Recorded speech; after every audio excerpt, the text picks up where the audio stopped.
Assalamualaikum warahmatullahi wabarakatuh. Perkenalkan nama saya Dea Arwina Maharani dari kelas D3.09A dengan NIM 212011015. Di sini saya akan mempresentasikan mengenai hasil resume saya pada mata kuliah Bengkel Internet of Things modul 1.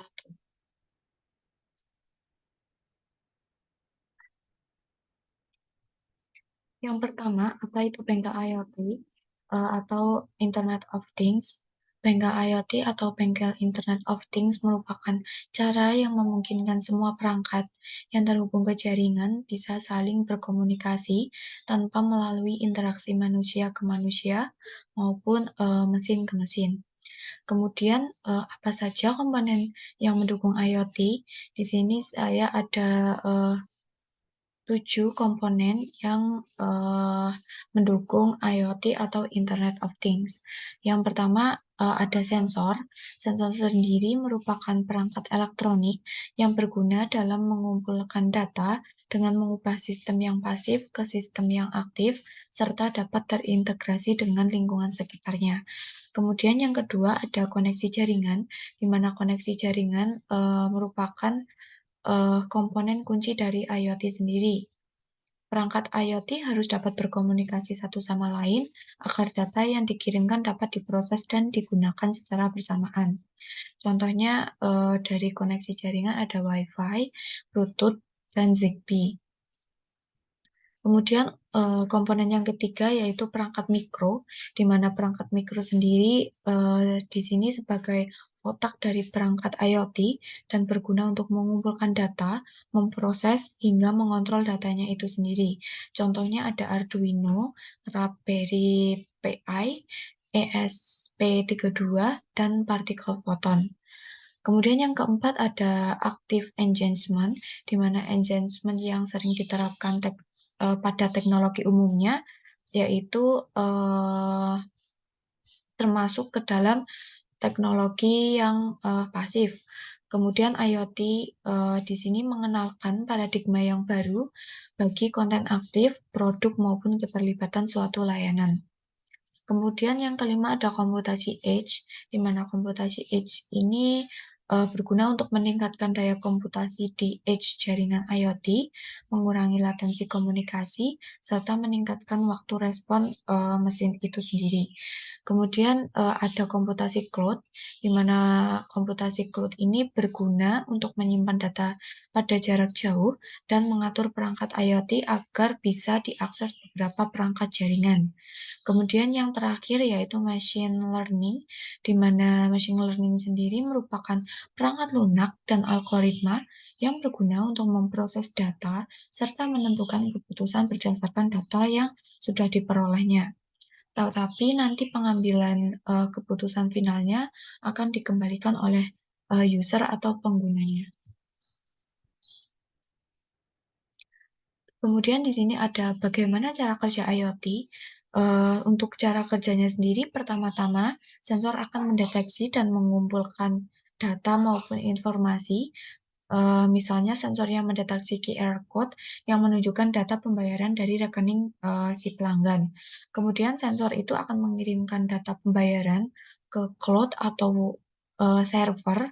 Kemudian cloud itu akan menyimpan dan memproses data pembelian menggunakan AI atau artificial intelligence atau machine learning. Kemudian hasilnya akan diolah datanya dan akan membuat keputusan secara otomatis untuk perangkat melalui sambungan internet. Misalnya pada saat menampilkan data histori, pembelian produk, dan tren preferensi pelanggan. Di sini ada 3 komponen saat cara kerja IoT. Yang pertama ada perangkat pintar, di mana perangkat pintar ini mengumpulkan data dari lingkungan dan memberikan informasi datanya melalui internet dan dari aplikasi IoT. Kemudian yang kedua itu ada aplikasi IoT, di mana aplikasi IoT ini merupakan sekumpulan layanan dan perangkat lunak yang menggabungkan data dan diterima dari beberapa perangkat IoT. Kemudian yang ketiga ada antarmuka grafis, di mana antarmuka pengguna grafis dapat dikelola melalui antarmuka perangkat IoT. Contohnya saat aplikasi seluler atau situs web yang dapat digunakan untuk mendaftarkan maupun mengontrol perangkat jaringan. Perangkat pintar. Kemudian selanjutnya ada manfaat serta tantangan Internet of Things. Di sini yang pertama manfaatnya untuk pertanian. Pada pertanian itu dapat mengetahui data-data yang penting seperti kadar air dalam tanah, suhu sekitar maupun kelembapan suatu tanah dengan sensor yang ditanamkan. Kemudian yang kedua ada pada bidang kesehatan, itu contohnya pada robot perawat di Sebiah, klinik di Moskow yang membantu tugas dari para tenaga kesehatan di masa pandemi. Kemudian yang ketiga ada pada bidang transportasi, di mana pada bidang transportasi contohnya itu ada mobil yang dapat parkir sendiri dan dapat berjalan sendiri atau autopilot. Kemudian Kemudian yang keempat ada otomatisasi rumah, di mana otomatisasi rumah ini perangkat IoT juga bisa dipakai untuk memantau serta mengontrol sistem mekanis, elektrik, dan elektronik yang digunakan di berbagai jenis bangunan. Contohnya itu begitu masuk rumah, eh, lampu menyala. Kalau misalkan keluar ke rumah, lampu mati. Kemudian yang terakhir itu pada lingkungan sendiri, aplikasi pemantauan lingkungan dari IoT biasanya memakai sensor dalam membantu terwujudnya perlindungan lingkungannya. Contohnya contoh penerapannya itu dengan memantau kualitas udara atau air, kondisi atmosfer atau kondisi tanah. Selanjutnya ada tantangan dari Internet of Things sendiri. Yang pertama yaitu pada keamanan, karena perangkat IoT terhubung ke internet, maka akan beresiko menjadi sasaran serangan cyber. Jika tidak dilindungi dengan baik, perangkat IoT dapat disusupi dan digunakan untuk mengambil data sensitif atau bahkan bisa merusak sistem. Kemudian ada yang kedua, keterbatasan daya dan kapasitas, di mana di sini banyak perangkat IoT yang menggunakan baterai dan memiliki masa pakai terbatas sehingga memerlukan pergantian secara teratur. Selain itu, perangkat IoT sering memiliki keterbatasan kapasitas penyimpanan dan daya prosesnya yang dapat membatasi fungsionalitasnya. Kemudian yang ketiga ada interoperabilitas, di mana ada banyak perangkat IoT yang berbeda dengan spesifikasi dan protokol yang berbeda-beda.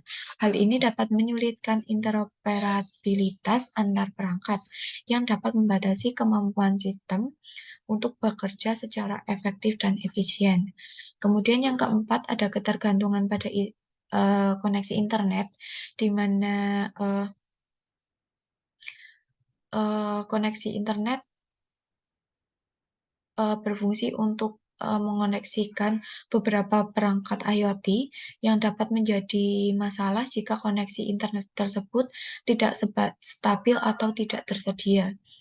Kemudian yang terakhir dari tantangan Internet of Things sendiri itu ada biaya, di mana biaya pengembangan dan implementasi sistem IoT dapat menjadi mahal, terutama jika melibatkan perangkat dan infrastruktur yang kompleks. Selain itu, biaya pemeliharaan dan upgrade sistem IoT dapat menjadi tambahan biaya yang signifikan. Mungkin itu saja resume dari saya, kurang lebihnya saya mohon maaf. Terima kasih. Wassalamualaikum warahmatullahi wabarakatuh.